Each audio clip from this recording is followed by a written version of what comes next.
અમદાવાદમાં ગરમીની અસર રોગચાળા પર દેખાઈ રહી છે। સોલા સિવિલ હોસ્પિટલમાં 13,037 ઓપીડી નોંધાઈ છે। 1,188 દર્દીઓને એડમિટ કરવાની ફરજ પડી રહી છે। ડેન્ગ્યુના 2 પોઝિટિવ દર્દીઓને દાખલ કરવામાં આવ્યા છે। ગરમીના લીધે ઝાડા ઉલટીના કેસમાં પણ વધારો થયો છે। 40 દર્દીઓ ઝાડા ઉલટીના નોંધાયા છે। એક બાજુ ગરમી અંગ દઝાડતી ગરમી પડી રહી છે, ત્યારે એક બાજુ રોગચાળો જે છે તે ગરમીના કારણે વકરી રહ્યો છે। ત્યારે આ તમામ દર્દીઓ જે છે તે સોલા સિવિલમાં નોંધાયા છે। 13,037 ઓપીડી પણ સોલા સિવિલમાં નોંધાઈ છે।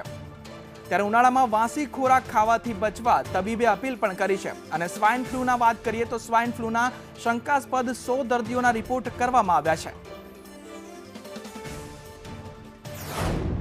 રોગચાળાની વાત કરીએ તો ગત અઠવાડિયા દરમિયાન સોલા સિવિલ હોસ્પિટલ ખાતે કુલ 13,037 ઓપીડી કેસ નોંધવામાં આવેલા છે, જેમાંથી 1,188 દર્દીઓને દાખલ કરવામાં આવેલા છે। એ 13,037ની અંદરથી 87 દર્દી ડેન્ગ્યુ માટે સસ્પેક્ટ થયેલા હતા, જેમાંથી 2 દર્દી પોઝિટિવ આવ્યા છે। 250 દર્દી તાવના કેસવાળા હતા કે જેને મેલેરિયા માટે સસ્પેક્ટ કરેલા હતા, જેમાંથી એક પણ પોઝિટિવ કેસ મળેલ નથી।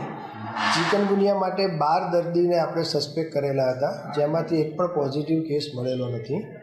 અને સ્વાઇન ફ્લૂ એટલે કે વાયરલ ફીવર માટે 16 દર્દીને સસ્પેક્ટ કરેલા હતા, જેમાંથી H1N1 સ્વાઇન ફ્લૂ એવો પોઝિટિવ કોઈ કેસ